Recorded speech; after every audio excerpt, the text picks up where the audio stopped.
Welcome class 8th Shakira public school. आज हम अपने फिजिक्स का सेकंड चैप्टर शुरू करेंगे। फिजिक्स के सेकंड चैप्टर का नाम है डेंसिटी।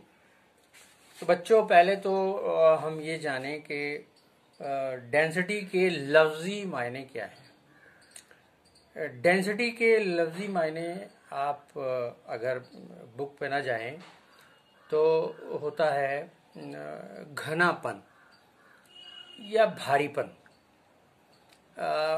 हम कहते हैं ना कि आपके शहर की पॉपुलेशन बहुत घनी है, तो इसको जब अंग्रेजी में कहेंगे तो हम कहेंगे कि the population of the city is very dense. तो लफ्ज डेंस आया यहाँ पर, जो घनेपन के लिए इस्तेमाल होता है। जैसे जब हम ये कहते हैं कि बादल बहुत घने हैं, डेंस क्लाउड्स।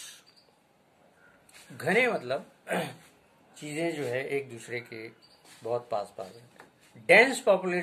डेंसली पॉपुलेटेड का मतलब है घर जो है बहुत एक दूसरे के पास पास। जैसे झोपड़ी झुग्गी हम देखने को मिलती है, पतली पतली गलियां, बहुत सारे मकान, खेलने के मैदान बिल्कुल नहीं, यानी सिर्फ मकान ही मकान।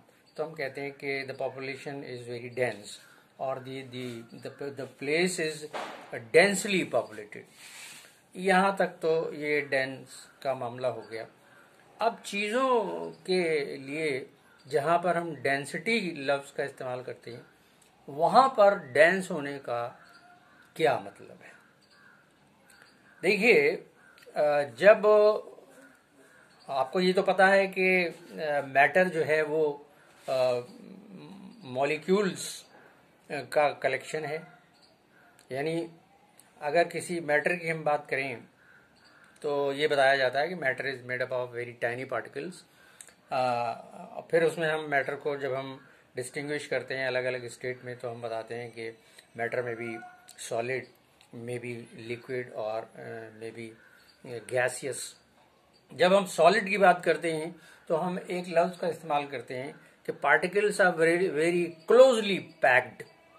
क्लोजली पैक्ड का मतलब है कि बहुत पास पास हैं, यानी उनके पार्टिकल्स में, अब पार्टिकल्स को हम और स्पेसिफाई कर लें एटम्स में, और इससे ज़्यादा करीब आ जाएं बात के, सही बात के, तो मॉलिक्यूल्स।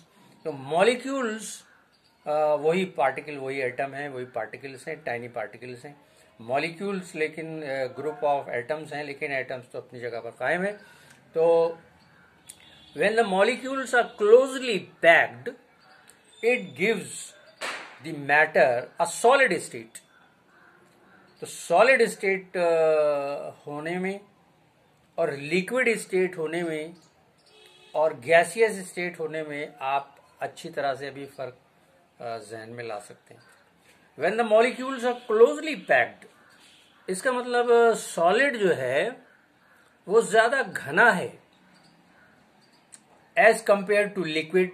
लिक्विड में क्लोजली पैक्ड नहीं है। एज कंपेयर टू गैस, इसमें तो और कम घनापन है। तो इसका मतलब ये हुआ कि सॉलिड होना घनेपन की भी गारंटी है, लेकिन इसमें भी घनापन दो तरीके का हो सकता है सॉलिड में ही। जैसे एक तो आयरन सॉलिड है, एक वुड भी सॉलिड है, और एक ये इसके ऊपर लगा हुआ जो स्पंज है ये भी सॉलिड है।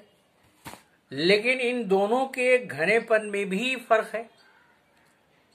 आयरन, इतना बड़ा पीस जो लेंगे हम, जो इतना बड़ा टुकड़ा होगा आयरन का, इतना बड़ा, उसमें और इसमें वुड में, यही दो से कंपेयर कर लेते हैं, दोनों सॉलिड हैं, लेकिन दोनों में नंबर ऑफ मॉलिक्यूल्स का बहुत फर्क होगा। जो आयरन, इतना बड़ा आयरन पीस होगा, it will be containing much more at molecules as compared to this wood. तो इसका मतलब वो ज्यादा घना है as compared to this duster. वो लोहे का पीस ज्यादा घना है। तो इसका मतलब ये हुआ कि when the molecules are closely packed, ये चीज को डेंस बनाते हैं।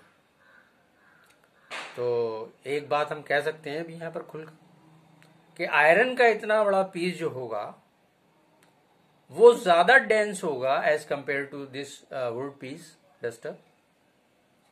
या दूसरे लफ्जों में हम ये कह सकते हैं कि आयरन के इतने बड़े पीस की डेंसिटी, घनापन, इस वुड के उतने ही बड़े पीस से ज्यादा होगी। हालांकि दोनों का वॉल्यूम बराबर, हम दोनों को मान के चल रहे हैं कि आयरन का पीस और ये दोनों वॉल्यूम में बराबर हैं। वॉल्यूम का मतलब है इसकी लंबाई, इसकी चौड़ाई और इसकी ऊंचाई। तीन फंडामेंटल फिजिकल क्वांटिटीज हैं, लेंथ, ब्रेड्थ एंड हाइट। ये तीनों का प्रोडक्ट जो है वो हमको वॉल्यूम देता है। तो एक ऐसा पीस जिसका वॉल्यूम इतना ही हो, आयरन का हो, और ये वुड है और दूसरा आयरन है, तो दोनों में volume, though the volume is equal but the number of molecules are far more in iron piece as compared to this wood. So the density of the same volume pieces, the density of the iron piece which is equal in volume with this wood piece, दोनों object का volume बराबर है, लेकिन उसमें number of molecules iron में बहुत ज्यादा हैं as compared to this would.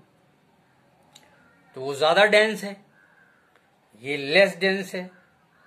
वो ज्यादा डेंस है तो उसकी डेंसिटी भी ज्यादा होगी और इसकी डेंसिटी कम होगी। अब डेंसिटी के बारे में पता कर लेते हैं। दो चीजें हमको मालूम होना चाहिए। डेंसिटी की डेफिनेशन है, density is equal to the mass per unit volume.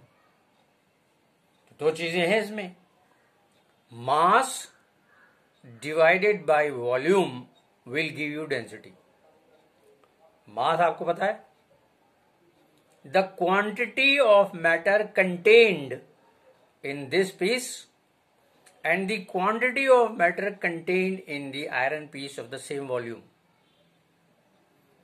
Same volume के आयरन पीस में और सेम वॉल्यूम के वुडन पीस में जो नंबर ऑफ मॉलिक्यूल्स हैं वो अलग अलग हैं। आयरन पीस में बहुत ज्यादा हैं और वुड पीस में बहुत कम है उसके मुकाबले में। सो द डेंस मास, इसका मास अगर हम लेंगे, मास को तोलने का आपको तरीका मालूम है, पिछली क्लासेस में हम लोग पढ़ चुके हैं। मास जो है बीम बैलेंस के जरिए पता किया जाता है। उसके लिए हमारे पास डेफिनेट पहले से तयशुदा हमारे पास वेट होते हैं, हमारे पास यूनिट्स होती हैं, वो नॉन यूनिट्स कहलाती हैं।